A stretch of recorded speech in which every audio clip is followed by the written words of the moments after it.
Selamat siang Luis. Selamat siang Angelo. Gimana nih kabarnya Luis? Eh, Biasa-biasa aja sih. Oh biasa-biasa aja. Biasa-biasa aja tuh kayak gimana tuh Luis? Hmm, Mungkin merasa baik karena jalanan sedang lancar sih ya. Tentu ngerasa ada masalah juga. Mungkin karena sering keinget masa lalu aja sih. Oh gitu ya. Hmm, Ya semoga di konseling kali ini nanti kamu bisa bahas di sini sampai tuntas ya Luis ya. Sebelumnya makasih ya udah mau datang ke sini Luis untuk mengadakan konseling lagi. Ya sama-sama Angelo. Oke Luis, sebelum kita memulai konseling kita, mungkin alangkah baiknya kita berdoa dulu kali ya Luis agar yang baik-baik datang ke kita gitu. Luis, mungkin silakan memimpin doanya, dan Luis mungkin bisa memimpin doanya dan bisa menyampaikan harapan-harapan Luis di konseling kali ini atau harapan-harapan Luis ke depannya. Bagaimana Luis ingin menjadi pribadi yang kayak apa, terserah Luis mungkin bisa menyampaikannya kepada Tuhan. Mari Luis. Baik, mari Angelo dan kita bersatu dalam doa. Dalam nama Bapa, Putra, dan Roh Kudus. Amin. Allah Bapa yang Maha Kasih, puji dan syukur kami aturkan kepadamu, kami panjatkan kepadamu pada hari ini. Kami dapat melaksanakan sesi konseling yang kedua bersama konselor saya Angelo. Saya berharap pada sesi konseling hari ini mungkin saya bisa menjadi pribadi yang lebih baik lagi ke depannya, terutama di masa-masa lalu saya. Semoga trauma saya bisa hilang dan kiranya Kau berkati juga Angelo sebagai konselor supaya bisa menangani saya pada hari ini. Terima kasih Tuhan. Amin. Amin. Tuhan kita dan Roh Kudus. Wah, ini saya sangat tersentuh dengan doanya. Saya kira tadi sekilas kayak frater gitu. Waduh. Doa seorang frater. Ya, Waduh. saya kira ya. Mantap sekali doanya ya Luis. Terima kasih Angelo. Oke. Semoga kita bisa mencapai harapan-harapan itu ya Luis ya, harapan-harapan baik itu. Oke Luis, sebelumnya izinkan saya untuk menyampaikan tujuan dari konseling kita kali ini ya Luis ya. Jadi tujuan kita buat konseling kali ini tentu saja untuk membuat kamu kembali berani gitu dan memiliki pikiran otomatis yang positif dan juga adaptif ya Luis. Jadi kamu bisa menghadapi permasalahan kamu ke depannya secara mandiri dan secara berani juga Luis. Dan juga akan saya jelaskan kembali ya mengenai peraturan-peraturan kita tentang konseling kali ini Luis. Jadi yang pertama itu ada asas keterbukaan Luis. Jadi kamu di asas ini kamu tuh diminta untuk seterbuka mungkin Luis. Kamu boleh menceritakan apa saja kepada saya selama konseling ini berlangsung, baik itu dari masa lalu kamu, masa sekarang, ataupun apapun yang kamu takutkan di masa depan. Kamu boleh menceritakannya kepada saya. Dan yang penting itu salah satu poin krusial adalah tolong kamu hindari segala mungkin kultur atau budaya di rumah kamu yang membuat kamu berpikir jika saya menceritakan ini nanti takutnya aneh. Tolong kamu hilangkan dulu. Kamu nggak apa-apa cerita tentang apa saja yang kamu keluhkan, agar tidak menyensor semua keseluruhan cerita kamu gitu loh. Biar saya juga bisa membantu kamu dalam menyelesaikan masalah ini Luis. Lalu juga untuk asas yang kedua atau peraturan yang kedua Luis adalah asas kerahasiaan Luis. Kan tadi sudah keterbukaan, dan tentu keterbukaan ini akan saya jamin dengan kerahasiaan Luis. Jadi kamu bebas menceritakan apa saja dan saya akan dengan bertanggung jawab sesuai dengan etik saya sebagai seorang konselor untuk menyimpan semua keluh kesah kamu agar kamu bisa secara bebas menceritakannya kepada saya. Di sini anggap saja hanya ada kamu, saya dan Tuhan yang tahu ya Luis ya. Dan untuk kerahasiaan ini akan saya pegang erat-erat kecuali jika ada sesuatu yang menyangkut dengan hukum atau sesuatu yang menyangkut dengan nyawa seseorang atau nyawa kamu juga Luis. Apakah kamu ada pertanyaan Luis? Sejauh ini belum ada Angelo. Oke Luis, baik. Jadi di pertemuan kali ini Luis itu sebenarnya mirip-mirip dengan pertemuan sebelumnya ya. Kalau di pertemuan sebelumnya kita sudah banyak bercerita tentang diri kita masing-masing ya, agar kita bisa saling mengenal. Tentu saja saya mengenal kamu sebagai mahasiswa di Atmajaya dan kamu mengenal saya sebagai konselor ya Luis. Jadi di konseling kali ini cukup mirip sebenarnya. Hanya saja kita akan lebih menggali permasalahan-permasalahan kamu, Luis, biar kita bisa menemukan jalan keluarnya, Luis. Oke? Oke, oke Angelo. Paham? Paham Angelo. Baik. Apakah kamu sudah siap, Luis? Siap Angelo. Mantap. Terima kasih atas kesiapannya ya, Luis. Oke, sekarang kita akan membahas mengenai permasalahan kamu ya, Luis.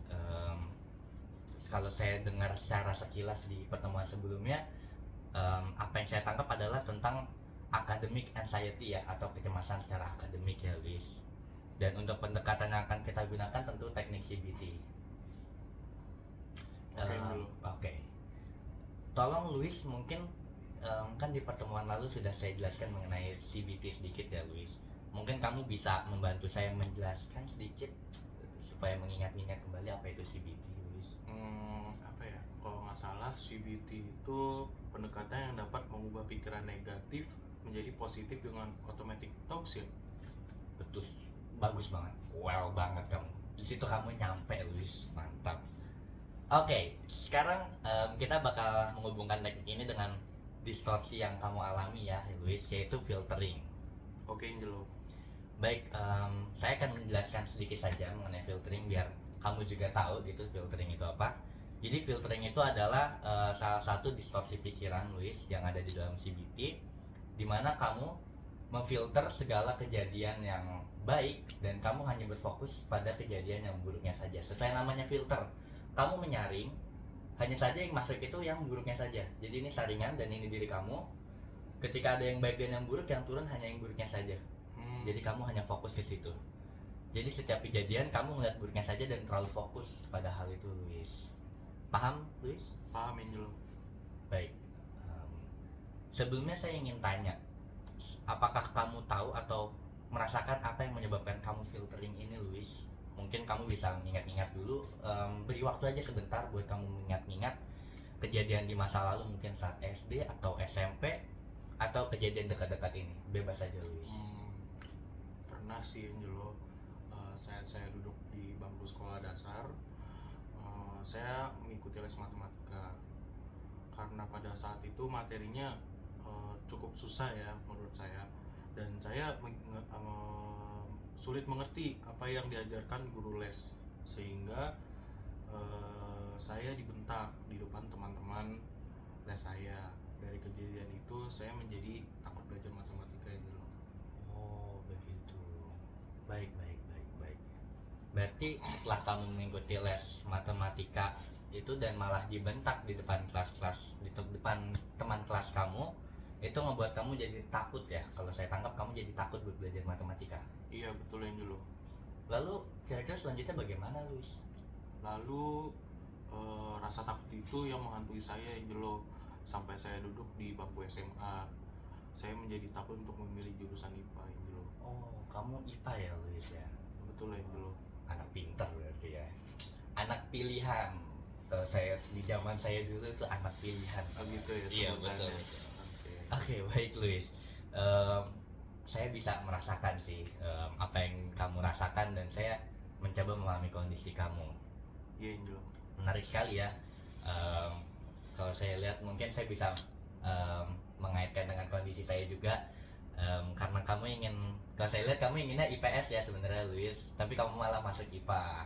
Betul Angelo. Sedangkan saya dulu tuh masuk IPA tapi malah masuk IPS. Kebalik ya. Kebalik ya. Dan kalau saya lihat kamu lulus berarti sebagai anak IPA ya. Puji Tuhan lulus sih. Buktinya Angelo. sekarang sudah di Atma Jaya kan. Mantap. Namun satu hal nih yang saya sadar dari cerita kamu, baru sedikit aja saya sudah sadar gitu. Kamu lulus loh, Luis, itu yang tadi saya cantumkan. Kamu tuh lulus dari SMA di jurusan IPA, walaupun mungkin dengan tertatih-tatih, dengan kesulitan, dengan rasa takut yang menghantui, namun kamu membuktikan bahwa kamu layak untuk lulus, Luis. Iya kan? Betul Angelo. Nah, itu keren sih, keren. Oke, Luis. Mungkin tadi ada rasa takut ya yang saya cantumkan, ada rasa khawatir, gelisah. Nah, ini akan berhubungan dengan tekniknya. Kita akan membahas mengenai automatic thoughts ya, Luis. Apakah kamu pernah dengar sebelumnya, Luis? Belum sih. Belum ya, belum pernah dengar. Oke, jadi kalau saya boleh jelaskan, automatic thoughts itu adalah segala sesuatu yang secara spontan itu keluar gitu Luis di dalam pikiran kita gitu. Dan itu benar-benar spontan karena mungkin reaksi dari masa lalu atau mungkin ada kejadian-kejadian yang mengingatkan kamu pada itu. Izinkan saya memberi contoh ya Luis. Seperti misalnya saya melihat rumah gitu, rumah di bayangan saya kan rumah itu hanya ada genteng, tembok, dan juga jendela dan pintu kan, seperti itu gitu. Tapi di orang lain mungkin mikirnya malah keluarga, karena keluarga itu juga tempat pulang kan Luis. Tapi kalau di saya automatic thought-nya rumah yaitu bangunan gitu Luis, seperti itu. Apakah kamu paham Luis? Oh, berarti setiap hari kita memiliki automatic thoughts ya? Betul, betul. Setiap orang, setiap individu pasti punya automatic thoughts-nya masing-masing Luis. Baik Angelo. Oke Luis, kalau saya sambungkan dengan trauma kamu, menurut kamu nih bagaimana trauma tersebut mempengaruhi hidup kamu nih Luis? Ya sampai sekarang saya masih merasa takut, bahkan hitungan sederhana saja saya masih suka salah karena minder Angelo. Oh, baik Luis. Apakah kamu lelah dengan rasa minder itu Luis? Sejujurnya saya lelah, namun mau gimana lagi? Ya, saya sungguh mengerti keadaan kamu sih Luis ya. Kamu pasti lelah karena kamu merasa sulit ada perkembangan dalam diri kamu ya Luis ya.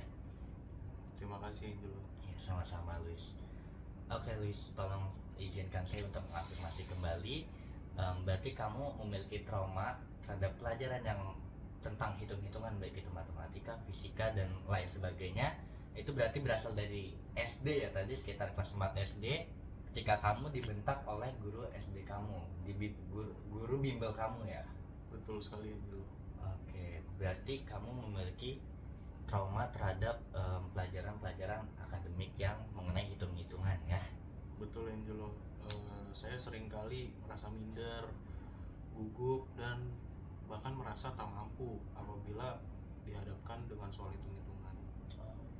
Nah, ini tuh seperti yang sudah saya jelaskan tadi Luis, ini tuh masuk ke filtering ya Luis. Kalau saya coba cantumkan itu mengenai ini masuk ke filtering. Jadi dimana kamu terlalu fokus pada rasa takut, pada kegagalan, rasa takut untuk mengerjakan hal hitung-hitungan gitu Luis. Jadi kamu tuh nggak melihat nilai-nilai lain yang bagus juga gitu Luis. Oh begitu, baik Angelo. Oke, seperti yang sudah saya jelaskan sebelumnya Luis, yaitu automatic thoughts. Apa kamu sadar mungkin automatic thoughts yang selama ini kamu miliki Luis? Kalau saya coba kaitkan ya, dari pengalaman saya, automatic thoughts saya adalah saya itu merasa selalu minder dengan pelajaran hitung-hitungan. Walaupun mungkin saya bisa mengerjakannya, namun saya keburu minder Angelo. 100 buat kamu, emang kamu berarti ngerti banget ya tentang kesehatan mental gini ya. Kamu sepertinya cocok deh masuk BK deh kamu Luis ya. Wah, bisa aja nih. Keren. Makasih ya Jo atas jawabannya Luis. Sama-sama Angelo. Baik, karena kamu sudah sadar kamu sudah tahu filtering, kamu sudah sadar tentang automatic thoughts kamu. Sekarang kita akan beralih ke pendekatan yang akan kita gunakan untuk kamu ya Luis ya, yaitu CBT. Dan di dalam CBT ini terdapat pemikiran bahwa triangulasi manusia Luis. Triangulasi yaitu segitiga bentuknya ya. Jadi 3 pola pikir tentang manusia gitu. Saya akan menjelaskannya secara sederhana Luis. Mungkin kamu pernah mendengarnya sebelumnya, tapi manusia itu akan memiliki pikiran ya. Pikiran, lalu dia akan mempengaruhi perasaan, dan perasaan akan mempengaruhi perilaku Luis. Jadi konsepnya dari kepala, lalu ke hati, lalu ke semuanya. Kepala pikiran, hati perasaan, dan semuanya itu perilaku. Jadi kalau misalnya di kasus kamu ya Luis, kamu mungkin memiliki pemikiran tidak bisa mengerjakan matematika Luis. Di pikiran kamu, saya nggak bisa, saya nggak mampu, saya nggak mengerti. lalu itu akan turun ke hati kamu, ke perasaan kamu, dan kamu akan memiliki rasa takut, Luis. Kamu akan memiliki rasa takut kayak, aduh gimana nih, saya nggak bisa, gimana nih. Lalu itu akan berujung pada perilaku kamu jadi nggak belajar, kamu jadi bolos saat ulangan matematika mungkin, kamu nggak ngerjain PR matematika dan lain sebagainya, Luis. Itu mungkin yang bisa saya sedikit jelasin mengenai triangulasi manusia ya, Luis. Apakah kamu paham, Luis? Sejauh ini paham sih, Angelo. Oke, bagus. Apa ada pertanyaan nggak? Belum ada sih. Belum ada ya. Baik, terima kasih atas perhatian kamu sejauh ini. Hebat.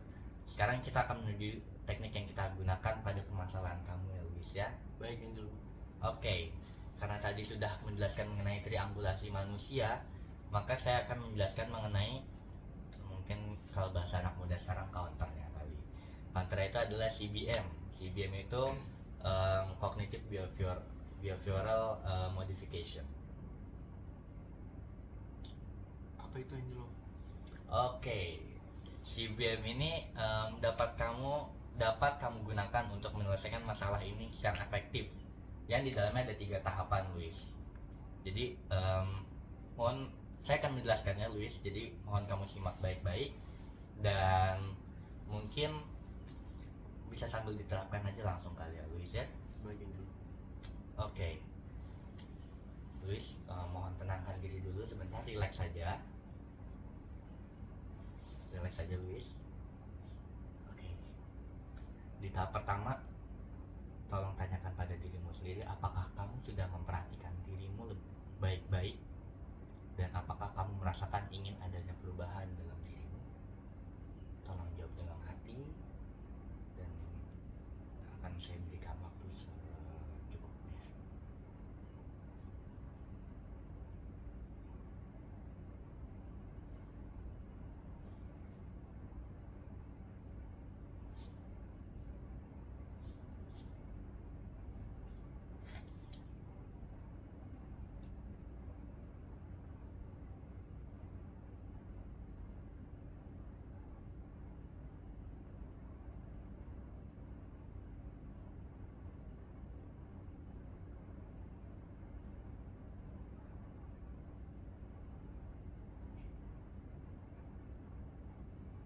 Jadi mungkin kamu bisa menyampaikan sedikit tentang isi hati kamu, apakah ingin ada perubahan atau apa, Luis? Kalau perubahan sih aku sangat ingin, Angelo. Hanya saja terasa sangat sulit. Baik, Luis. Setidaknya kamu memiliki keinginan untuk berubah ya. Jadi ini akan menjadi bahan bakar kamu, ini akan menjadi batu lompatan kamu, sehingga kamu tidak akan pernah lelah untuk mencoba terus, Luis. Setidaknya kamu punya motivasi untuk terus berubah ya, Luis. Oke, kita akan lanjut ke tahap berikutnya, Luis. Jadi tahap berikutnya adalah membuat dialog internal yang baru, di mana kamu dapat menentang pikiran yang datang dan juga melawannya. Tahap ini bertujuan agar kamu memiliki sikap yang adaptif walaupun situasinya belum sepenuhnya meyakinkan. Apakah kamu mengerti dan merasa mampu, Luis? Masih ngerti kok, Angelo. Oke.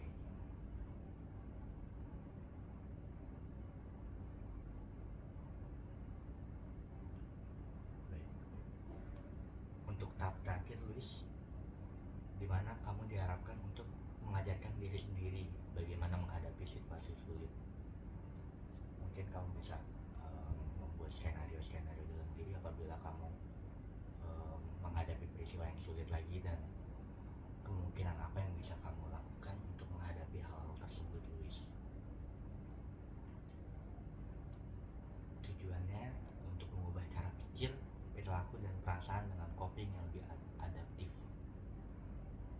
Mungkin kamu bisa merenungkan, Luis, bagaimana kamu akan menjalani atau menghadapi permasalahan-permasalahannya, Luis.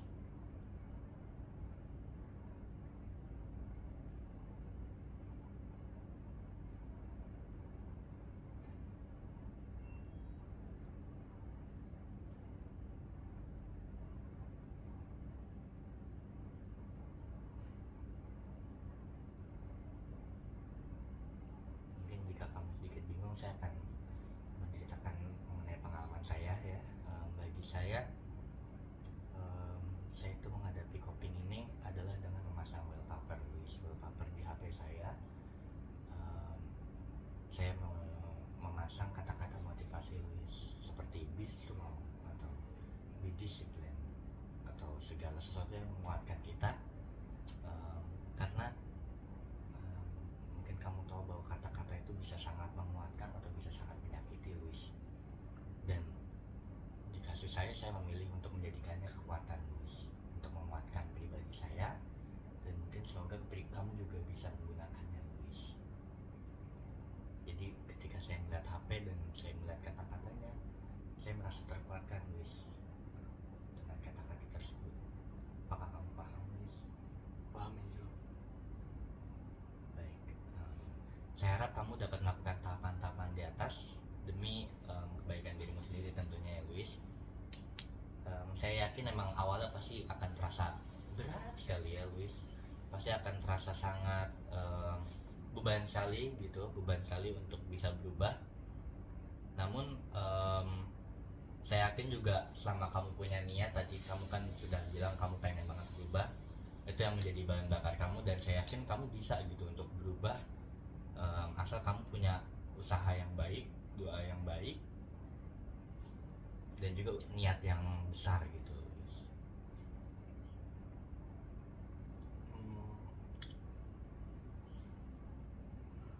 Benar Angelo. Saya sangat ingin berubah, namun rasanya takut. Rasa takut itu lebih besar gitu dari rasa ingin tersebut. Potensi saya terhalang karena saya takut gagal. Saya sangat paham kamu, Luis. Namun saya benar-benar berharap kamu bisa menerapkan ini ya, teknik yang telah saya berikan kepada kamu gitu. Lalu tolong kamu catat ke dalam catatan-catatan kecil.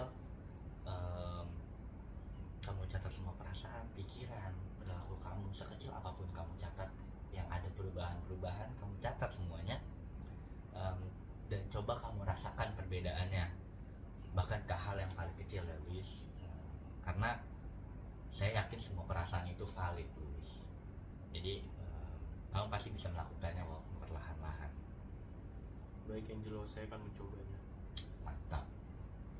Semoga kamu benar-benar melaksanakannya ya, agar saya bisa tahu mungkin di pertemuan berikutnya progres apa yang telah terjadi selama kamu pakai teknik ini. Baik Angelo. Oke, Luis, mendengar tadi kisah tentang kamu di IPA dan saya di PS ya, mungkin kalau boleh saya membahas kembali, Luis, saya melihat kamu memiliki potensi ya. Kamu memiliki potensi yang besar, potensi yang luar biasa.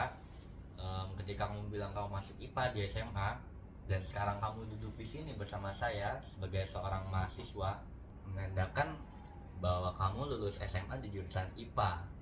Kamu hebat, Luis. Saya melihat rasa takut kamu tuh terhadap hitung-hitungan itu malah menjadi kekuatan terbesar kamu gitu loh, Luis. Karena di balik rasa takut itu, saya melihatnya kamu malah merasa bertanggung jawab, Luis. Jadi kamu kayak merasa tanggung jawab gitu dalam diri kamu, sehingga kamu harus bisa menyelesaikannya. Kamu harus bisa lulus dari IPA ini, harus bisa menyelesaikan ulangan-ulangan ini agar kamu tidak dihantui lagi gitu, Luis. Jadi kamu nggak ada rasa beban lagi. Kalau saya pernah baca atau pernah cari tahu, ini tuh seperti teori fight or flight ya, Luis ya. Jadi ketika orang lain biasanya kabur dari masalahnya, Luis, jadi mereka meninggalkannya karena mereka takut untuk menyelesaikannya. Namun kamu tidak gitu. Saya ngelihat kamu selalu ingin kabur, kelihatannya saja. Namun pada akhirnya kamu menghadapinya, Luis. Kamu walaupun dengan rasa takut dan trauma yang sudah tertanam dalam diri kamu, tapi kamu masih berusaha untuk menghadapinya, Luis, agar kamu tuh nggak ngerasa dihantui lagi gitu, Luis. Kamu malah menjadikan ketakutan, trauma, dan segala kelemahan kamu itu menjadi kekuatan kamu, agar kamu tidak terjebak terus gitu loh, biar kamu bisa berkembang walaupun kamu selalu kelihatannya ingin kabur, Luis. Kamu hebat sekali, Luis. Ya Angelo, saya merasa harus menghadapinya walaupun dengan sangat terpaksa. Namun saya sangat takut jika tidak mengerjakannya akan dikejar-kejar terus. Tidak apa-apa Luis. Perlahan kamu akan merasakan tanggung jawab tersebut dan bukan lagi sebagai beban. Baik Angelo, bantu saya untuk berubah ya Angelo. Tentu saja Luis, anytime. Terima kasih Angelo. Sama-sama Luis. Baik Luis, saya sangat berterima kasih ya karena kamu mau mengikuti proses konseling kita sampai sejauh ini gitu loh. Hebat kamu. Karena tadi udah obrolannya kita udah cukup mendalam ya Luis. Mungkin sekarang kita berbicara yang sedikit ringan, sedikit yang enak gitu. Mungkin kamu bisa menceritakan gitu loh apa yang menjadi impian kamu Luis, mungkin setelah proses konseling ini kamu ingin menjadi pribadi yang seperti apa atau apapun itu yang kamu harapkan Luis. Karena baru membahas permasalahan saya ya, saya berharap sih bahwa diri saya menjadi lebih berani ya Angelo. Tidak takut terhadap pelajaran yang saya takuti seperti matematika, dan saya berani gagal lalu mencoba lagi. Impian yang hebat Luis, saya sungguh mengerti perasaanmu. Pasti itu rasa ingin bangkitmu dari keterpurukan kan Luis. Ya semoga proses konseling kali ini membantu kamu untuk menghadapi permasalahan-permasalahan kamu ya Luis. Ya Angelo, terima kasih banyak untuk sesi hari ini ya. Sama-sama Luis. Oke, tidak terasa ya Luis, kita sudah berada di penghujung sesi konseling ya. Dan untuk menutup konseling hari ini, mari kita buat ringkasan mengenai konseling hari ini. Melalui konseling hari ini, saya dibimbing untuk menjadi pribadi yang lebih berani, bagaimana menghadapi ketakutan itu dan kegagalan, serta mengafirmasi segala emosi saya. Baik, terima kasih Luis atas tanggapanmu.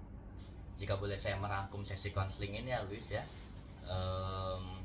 kamu telah berani bercerita tentang segala trauma kamu, ketakutan kamu, rasa tidak nyaman kamu terhadap matematika Luis dari sejak SD. Lalu saya mencoba untuk membantu kamu dengan meminta kamu melakukan teknik CBM ya Luis tadi yang sudah saya jelaskan mengenai triangulasi manusia yang bisa berubah dan bisa bekerja dalam diri kamu sehingga kamu bisa lebih adaptif lagi Luis. Kamu juga bisa menghadapi pelajaran hitung-hitungan gitu Luis ya. Mungkin itu sedikit rangkuman dari sesi konseling kita kali ini Luis. Saya harap konseling ini terus berguna ya jika kamu sedang menghadapi permasalahan-permasalahan yang seperti ini lagi Luis. Baik Angelo, saya akan coba, semoga saya bisa ya. Amin, kamu pasti bisa Luis. Oh ya Luis, untuk lebih mengendapkan lagi ya, mungkin boleh kamu memberikan kesan dan pesan kamu atau mungkin harapan kamu setelah konseling ini berakhir. Tentu saja lega ya Angelo, saya merasa plong karena bisa menceritakan semuanya tanpa terhambat dan rasa takut.